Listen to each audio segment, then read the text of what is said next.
And boom, boom, we're back. Today we're talking about wishes. A wish. In particular, we're talking about the old favorite, having 3 wishes. And things like, be careful what you wish for. This is a classic story today.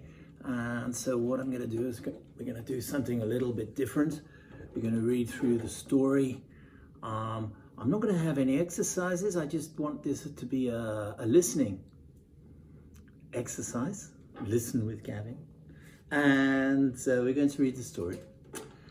And what I'd like you to do then, at the end of the story, I'm going to suggest a writing exercise for you, which you'll find at the bottom of the page on the website.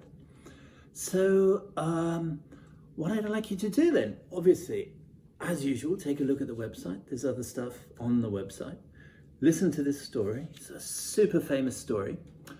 And try your best to understand the story. If you have a little bit of difficulty, I suggest you pause YouTube and then you can get the subtitles and get the subtitles running around. Not too bad. You usually get it more or less right. And so you listen to the story, and then we're going to do a little writing exercise for the 2nd or 3rd or 4th or 5th part of the lesson. Anyway, this is, as I said, a super famous story. It's on the topic of wishes. It's on the topic, I think, of 3 wishes. It's called The Monkey's Paw. Part 1. The night was cold and wet, but the fire burned brightly and the living room of the White's house was comfortable. Mr. White and his son Herbert were playing chess. Listen to that wind, said the older man. I don't think he'll come tonight. The words died away on his lips as the gate banged loudly and heavy footsteps came towards the door. Mr. White hurried towards the door and returned with a tall, heavy man. Sergeant Major Morris, he said, introducing his guest to Mrs. White and their son. The Sergeant Major shook hands, took a chair by the fire, and accepted a drink. At the 3rd glass, his eyes got brighter, and he began to talk of foreign lands and strange peoples. I would like to go to India myself, said old Mr. White. Just to look around a bit, you know. I would like to see those old temples and fakirs. What was the story about a monkey's paw, Morris? Well, nothing that's worth hearing, said the soldier. Just a bit of magic. To look at it, it's just an ordinary paw, dried to a mummy. What is so special about it? Asked Mr. White. An old fakir, a holy man, put a spell on it so that 3 different people could each have 3 wishes from it, said Mr. Morris. Nobody spoke.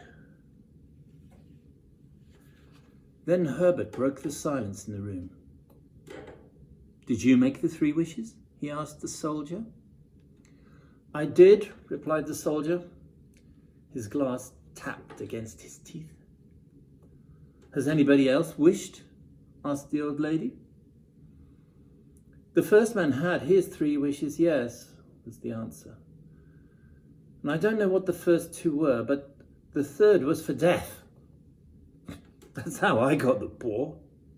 His tone was so serious that no one spoke for a while. Why are you keeping the paw then? Asked the old man. It's no good to you anymore, since you have no more wishes. I had some idea of selling it, said the soldier, but I don't think I will.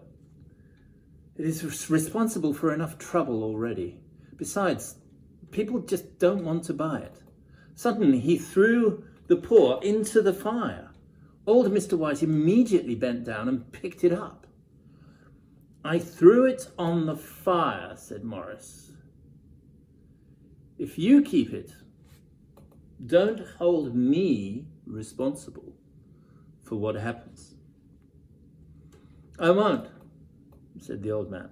But tell me, how do you do it? Just hold it in your right hand and wish aloud, said the sergeant major. But I'm warning you, it is interfering with fate, and that's not good. Part 2. Mr. White dropped the paw into his pocket, and no more was said about it. Mrs. White served supper, and the family sat and listened to some more stories about India until Morris said goodbye and left. Then Herbert turned to his father. What are you going to wish for? I don't know. It seems to me that I have everything I want. I know you're worried about the £200 you owe on the house, said Herbert. Well then, said the old man, holding up the paw in his right hand, I wish for £200. There was a loud noise from the piano, and the old man cried out. His wife and son ran to him. It moved, said the old man. As I made my wish, it twisted out of my hand like a snake. But I don't see the £200, said Herbert, as he picked up the monkey's paw from the floor. The Whites sat down in front of the fire, but they did not speak and soon went up to bed. In the morning, Herbert laughed at their fears. It's all nonsense, he said. Besides, even if you get the £200, how can they hurt you? After Herbert went to work, Mr. and Mrs. White continued to talk about the monkey's paw, as well as about the Sergeant Major's other stories and his drinking habits. Suddenly, Mrs. White stopped talking. She was watching a stranger moving outside the house. He seemed to be trying to make up his mind to enter. Mrs. White noticed that the stranger was well dressed, and she immediately thought of the £200. Finally, the man opened the gate and walked up to the house. Mrs. White opened the door. She brought the stranger into the room and waited patiently for him to speak. I come from Megan's company, he said at last. Is anything the matter? Asked the old lady breathlessly. Herbert? What is it? What is it? I'm sorry, began the visitor. Is he hurt? Badly hurt, said the visitor, but he's no longer in any pain. Oh, thank God for that, said the old woman. And then she realized what he meant. She cried out and ran to her husband. He was caught in the machinery, the man said in a low voice. The company asked me to tell you to express their sympathy. There was no reply. The old woman's face was white.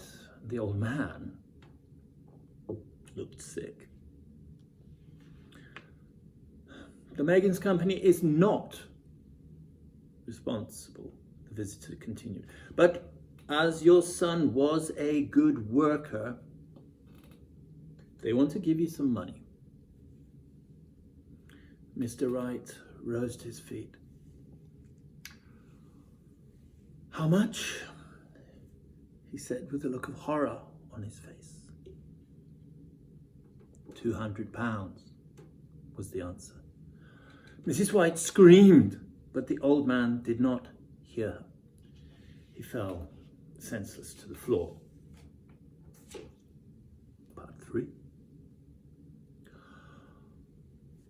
The old people buried their son.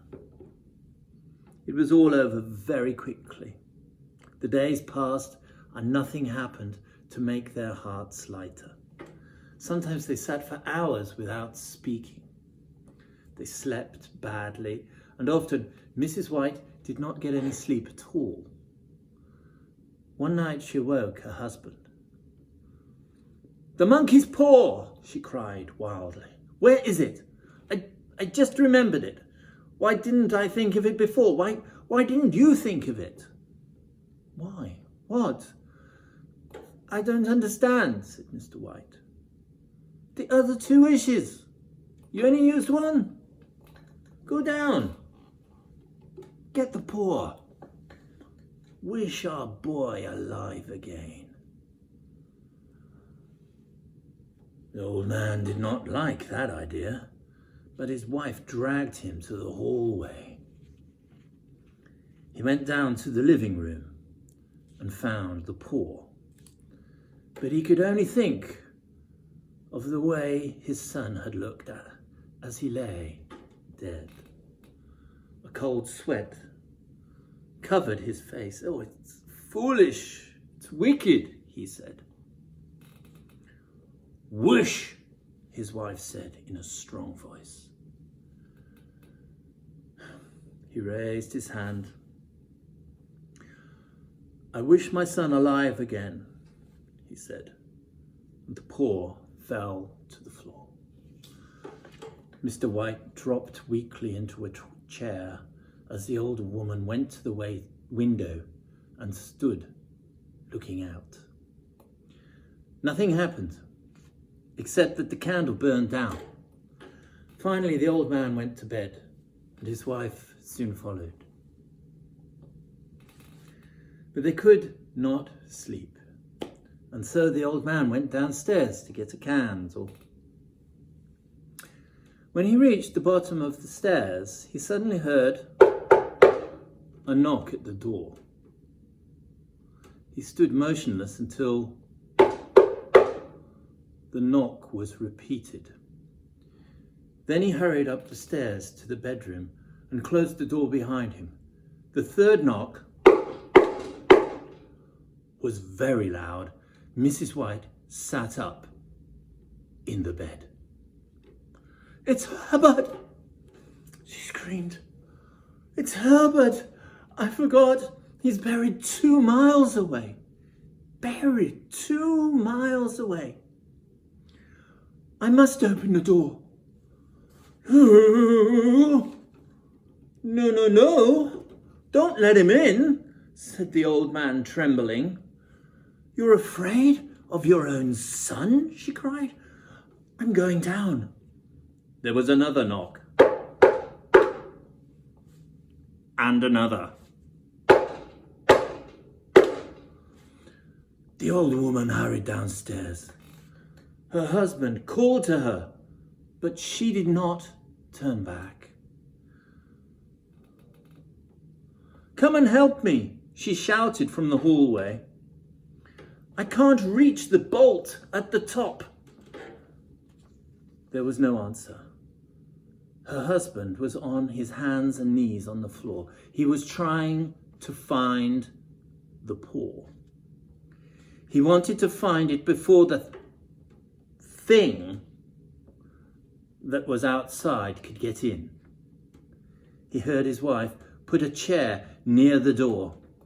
He heard the bolt creak as it moved slowly back. At the same moment, he found the monkey's paw and quickly made his third and last wish.